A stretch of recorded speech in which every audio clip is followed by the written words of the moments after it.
Hi there. How's everybody this week? I hope you're having a nice week of knitting. We've had snow off and on here, and so that always makes me want to knit. It's nice to sit maybe by a fire or sit at home with a good TV program and something fun to knit. I'm Nancy from Black Sheep Knitting. We're in Needham, Massachusetts, which is about 10 miles, if that. It's probably less than that. 8 from downtown Boston, and easy to get to here by car or by train or bus. So we have lots of public transportation around here.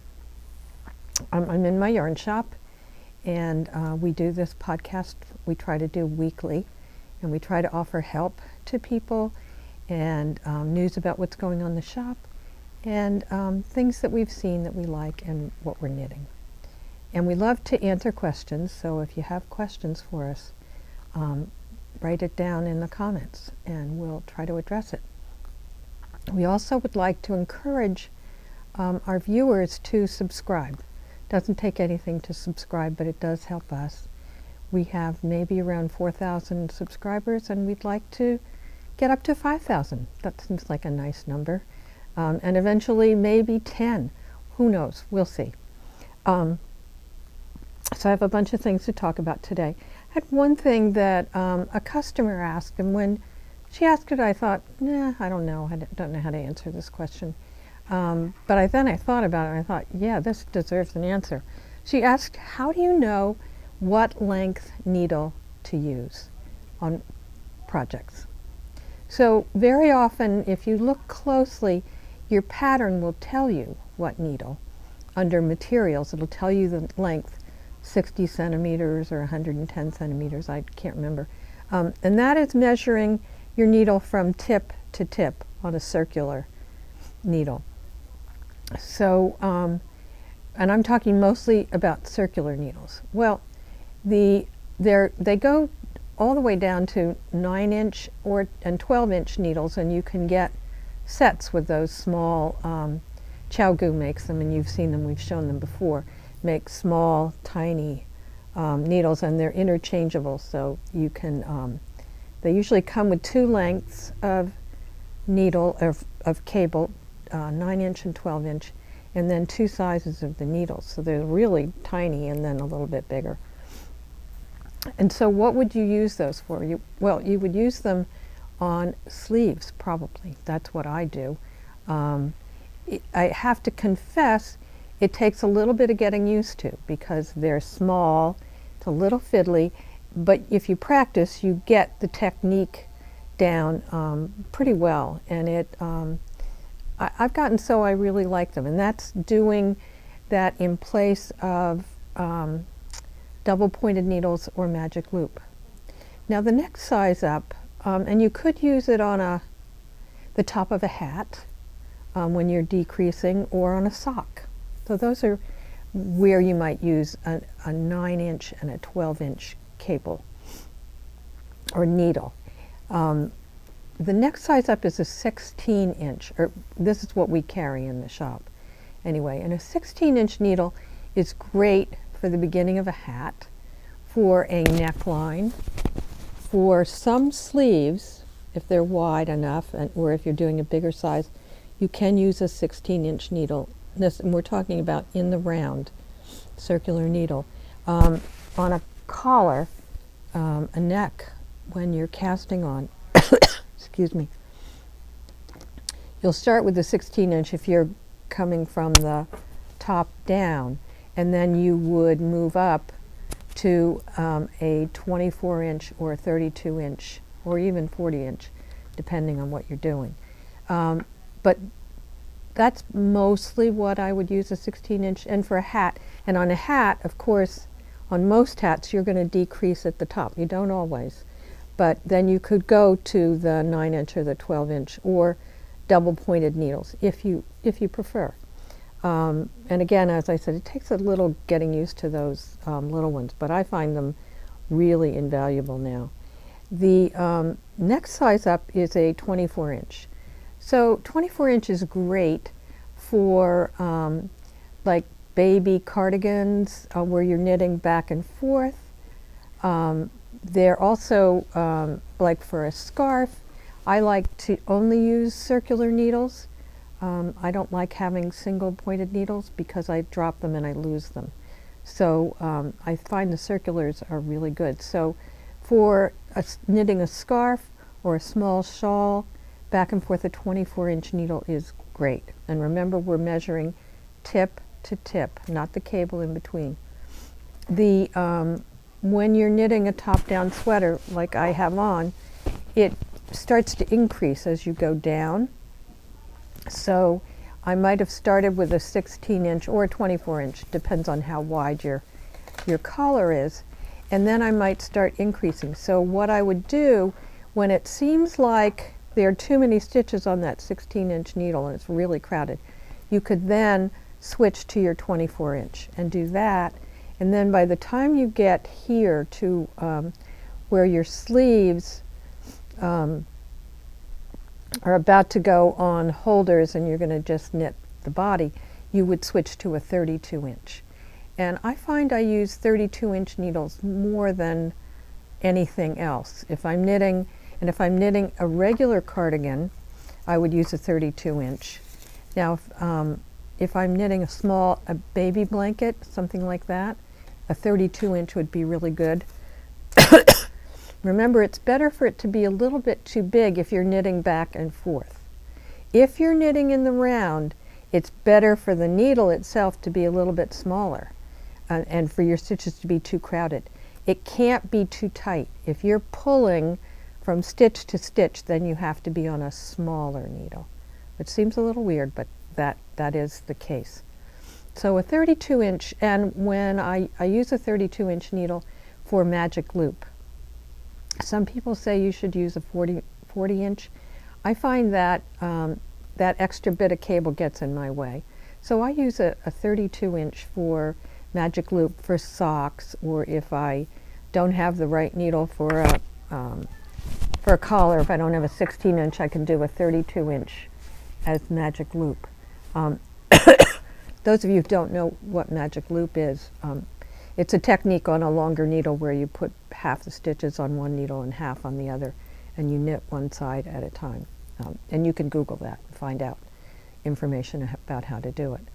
Then a 40-inch needle is great for an afghan. If you're making a big afghan, or if you're you're doing a larger size in a cardigan or a pullover, you might need that 40-inch needle. We do have the needles I've mentioned so far are in are the Chaogu needles in lace stainless steel.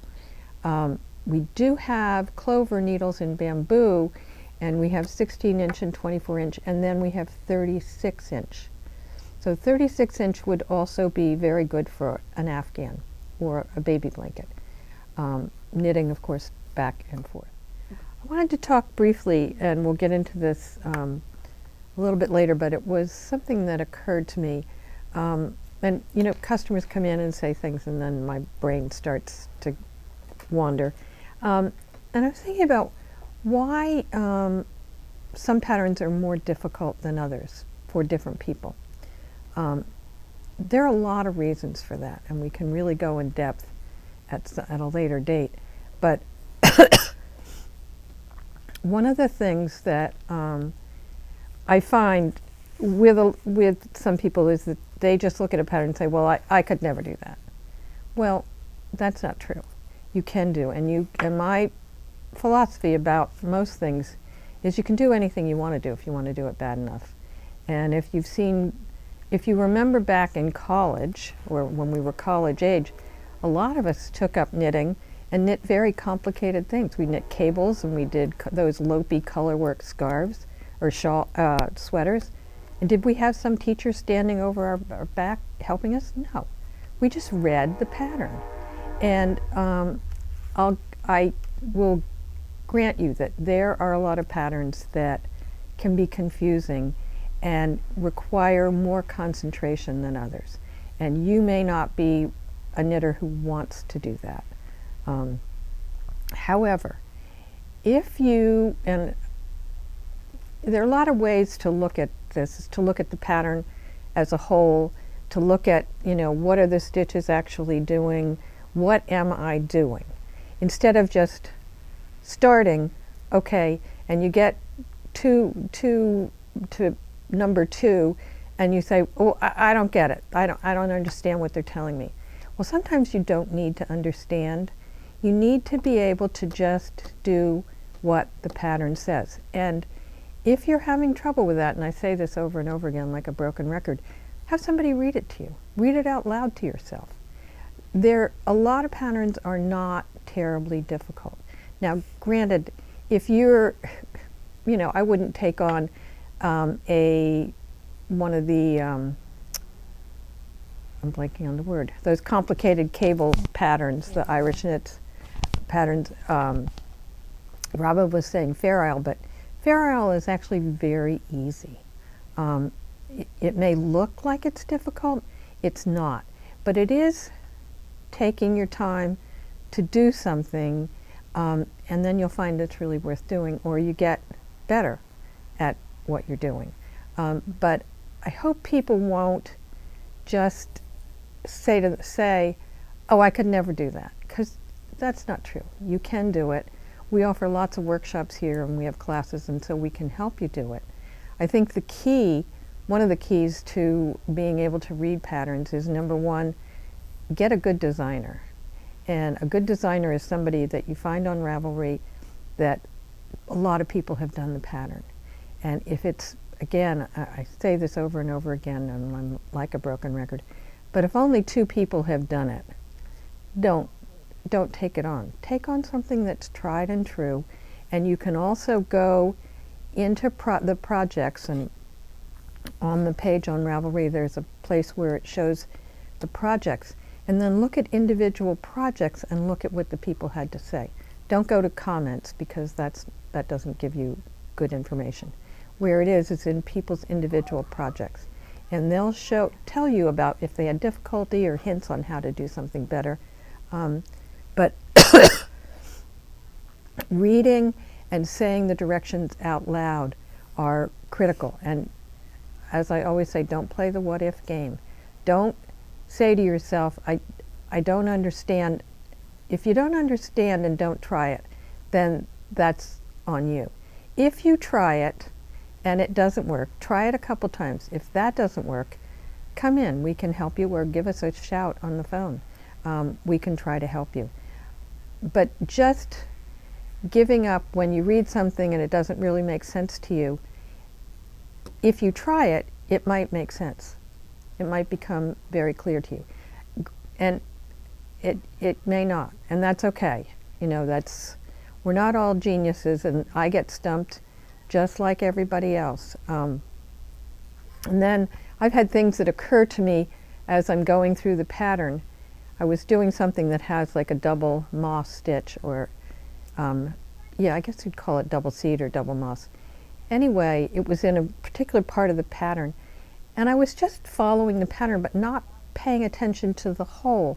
And if I had from the very get-go said to myself, oh, those are double seeds, so I always have to remember that there are 2 rows of knit, 2 rows of purl, 2 rows, and it would have made, I don't know why things like that don't occur to me, but sometimes you have to stop and think about, what is it that I'm really doing? Enough of my soapbox. I will get off it right now. Another thing I wanted to quickly talk about, and we're going to talk about the our Petite Knit Along in a minute, but one of the things in her patterns, and a lot of patterns now, are holding 2 strands together of yarn. And in the next couple weeks I'm going to be showing samples of what happens when you hold 2 strands together. But maybe, and I'm probably with you, I don't necessarily want to spend double the money, because you really are doubling your money on one project. So what do? Well, you look at the gauge, and the gauge is what those 2 strands held together makes a particular gauge. So then you can look for the yarn for that that is in that gauge. You don't have to do two strands together.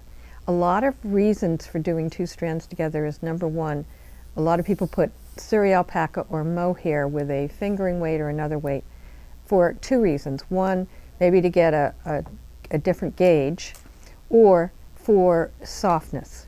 I have one here that Robin's doing, which is just a stunning color. But she's put the Isayer silk mohair with the Isayer alpaca 2. And it slightly changes the color. And I've seen, so that's one reason for doing it. Another one is to get a bigger gauge. And the other one is to add a fuzzy softness to it. And mohair or Surrey alpaca, and Surrey alpaca especially, can make a yarn that's a little too woolly for you very, very soft. I took the time this week. I've still been home nursing this cold, which seems like forever. And I started to, I was knitting my Petite Knits sample for the knit along, and I was getting kind of far in it, and I thought I would slow down to sort of keep up with people. So I started pulling out, of course, I have UFOs, or WIPs, works in progress. And so I have a skirt that I showed a long time ago, I think, and it's a pattern called Interlocken. I think it's by Ann Hansen from Bare Naked Wools, and that's what the yarn is. And this has been a fun project. I'm not nearing close to the end, but it will eventually get an elastic in the waistband. There's an opening in here for it, and then it kind of goes down and flares out. And I thought it would be a fun thing to knit. I've never knit a skirt, but I always wanted one. So I'm back to making progress on that. And another one I pulled out, which we already have a sample of this in the shop, but I hadn't done. Ellen, our knitter, had done it. This is the drawing sweater. And so I had been doing one along with her. Of course, she finished hers and I didn't. So I brought this out, and I think it's with a Barocco Ultra Wool Fine and a white mohair. That's what the flowers are. And then the two grays, I think, are Lannis Light. So I'm back to making progress on this. This was a tough one to do because I think most color work is really easy, but there was no rhyme or reason to this color work. And there were, in some cases, long floats down here which were difficult, so there was a lot of counting in this. In most color work you can kind of count on, and you get going, you know there's 2 reds, 1 green, 2 reds, 1 green, and it can be very satisfying and fun to do. This, I would say, was a challenge, only in that you just had to constantly keep counting. And if somebody knows a better way to have done it, I'd love to hear about it. But anyway, I'm determined to finish it, even though I already have another one. So that's what I'm working on. And now I wanted to talk about the Petite Knits knit-along that we're doing, starting February 1st. We're going to be, for those people who are local and want to come in, we're going to be working on it here in the shop starting the first Friday in February, which I can't remember what day that is, on Friday from 3 to 5. And also we're offering Saturdays from 3 to 5 because we realize people work, and so we thought it would be nice to offer an opportunity for people to come in. I think I'll be here most of those times, so I'm happy to help you with whatever pattern you choose. So the knit along is just that, we're knitting together, and locally or wherever you are in the world, but it requires that you purchase yarn from us. You can do it at home, do your own thing and not participate, but if you want to participate in the prizes, because we're going to offer prizes in the end. You need to get the yarn from us, but we are offering for the month of February 20% off on your purchase. You can do it online or in the shop. So if you want to participate, get it. But the first thing you have to do is choose a pattern. So we have some patterns here to show you. She's got quite a few of them, and they're all different kinds of they're hats and shawls and scarves and kid sweaters and adult sweaters. So there's a lot to choose from. And her patterns are, I think, are easy to read. They're simple, elegant, classic patterns. And we like them a lot. So I wanted to show you first one that I'm working on, which is another work in progress. And it is the Cumulus blouse with an O-neck, which means it's got a round collar.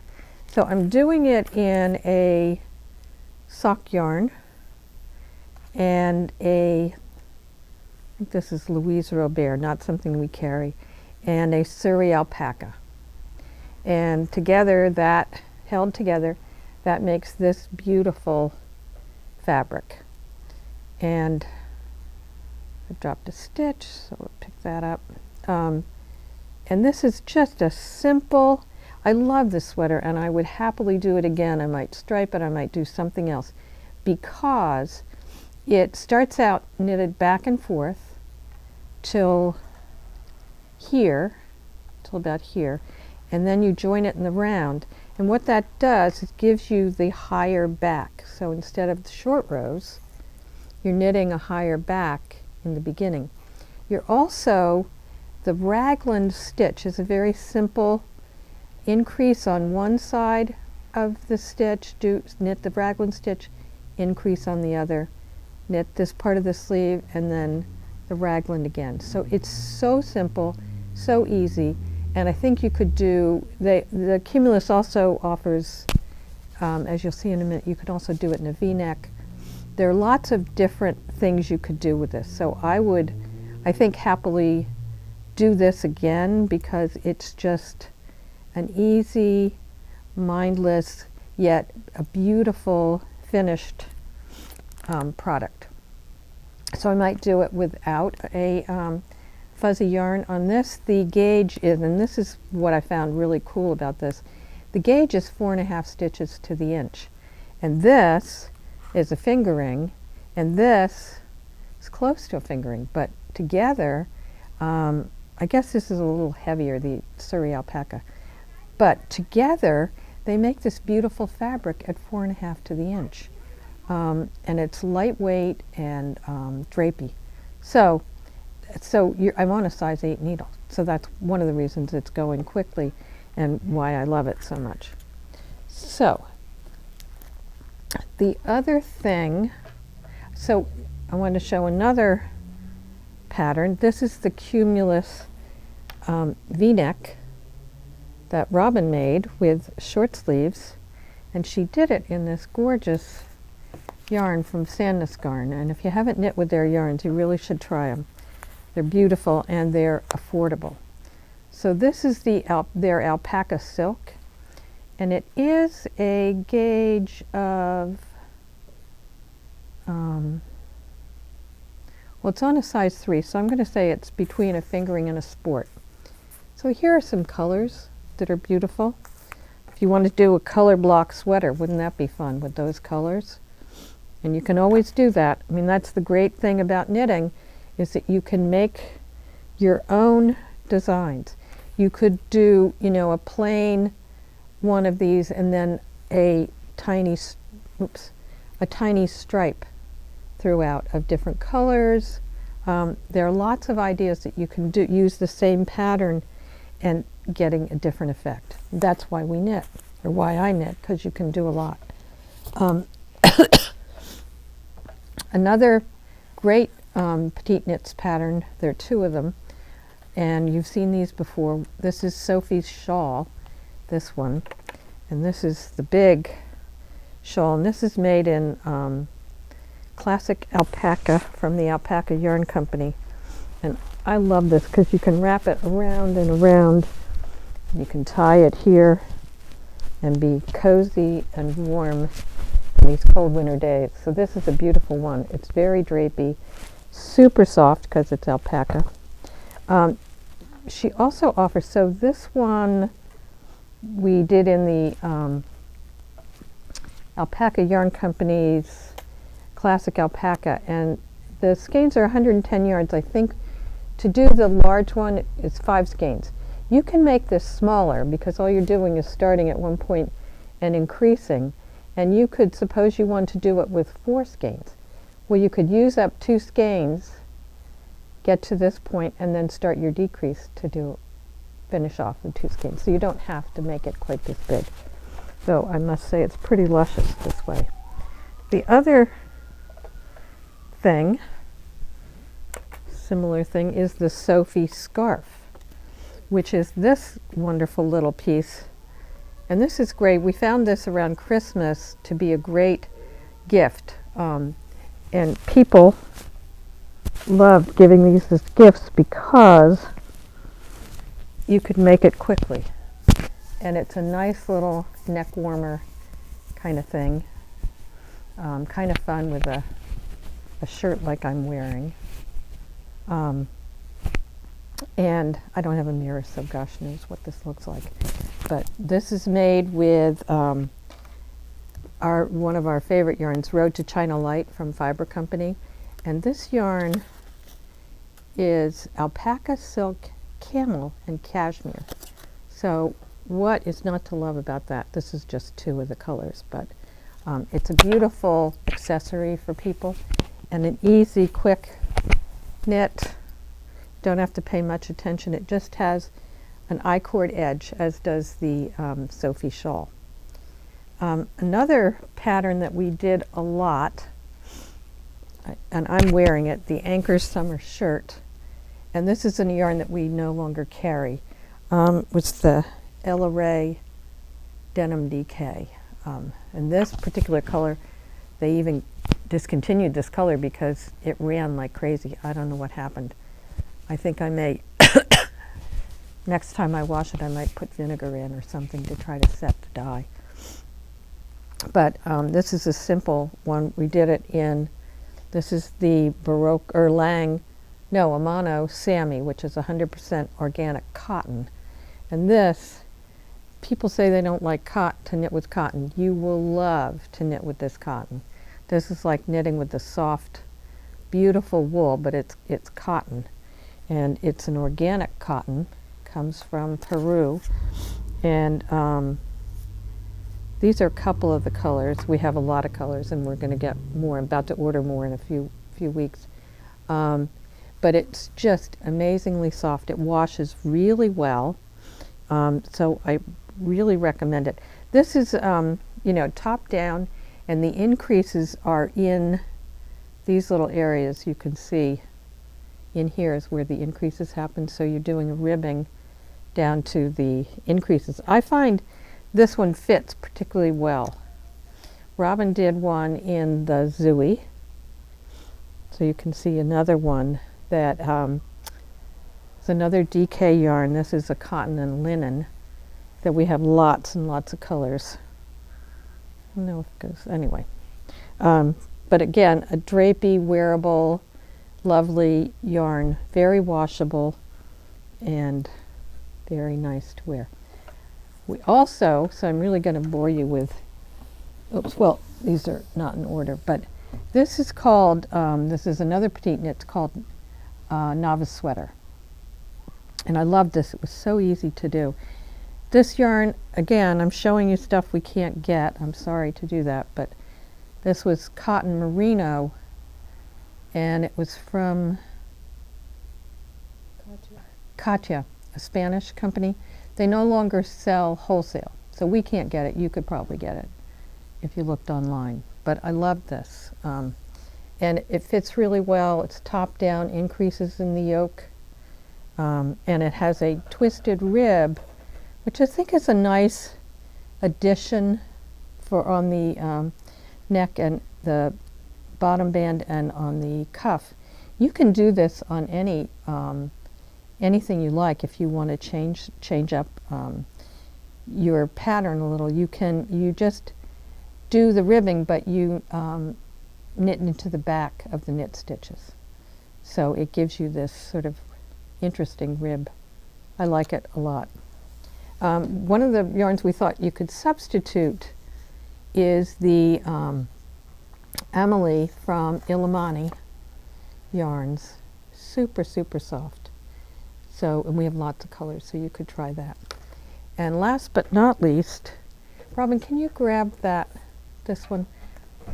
I have a microphone on, so I don't want to get up and yank it out.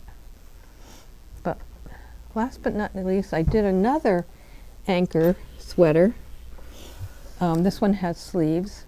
And what I did was, I tend to collect DK weight yarns. I don't know why, I just like them, and I tend to collect them in colors that kind of go together. So I did this fade. So if you have like a bunch of one color, you could do a fade or a stripe.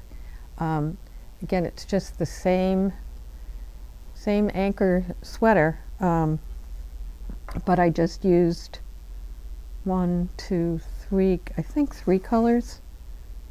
Yeah, I think it's 3. So that's another idea. Anyway, we hope that you'll join us, have fun with us, knitting along, and I have one other one that I didn't show. This is, Robin was trying to tell me something, I still don't know what it was. Oh, right. And Agnes is wearing a beautiful petite knit.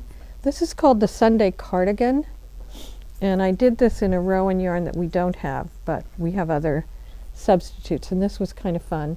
And then we have Agnes here wearing, come on over Agnes, wearing, what's the name of this one? This is a zipper jacket from Petite Knit. And what yarns did you use? Do you know? Remember? I used, for mohair, I used the Sagar, and for I don't remember, some Danish. A Danish yarn? Yes. I'm putting the microphone up. So was the Isager, or whatever, however you pronounce it. Yeah, Isager. And another yarn. Yeah. And you put in the zipper yourself? Yes. By hand? Yes, it gives you very nice instructions good. on a website, so it's not hard. Oh, good. Yeah. Good. Well, thank you. That's lovely. You're welcome. Looks so cozy. So cozy. So there are many, many choices, and remember we have prizes. We're going to randomly draw 3 prizes for first, second, and third place, and then a 4th prize for someone who has knit multiple petite knits. Now, you don't want to cheat and show us something you made before this. It's only for something that you've made in this time period, this time frame. So we hope that everybody will honor that. So we trust our customers. Anyway, I think that's enough for today, and we'll see you next week. Happy knitting. Enjoy this cozy winter weather for some wonderful time knitting. And take care. We'll see you next time.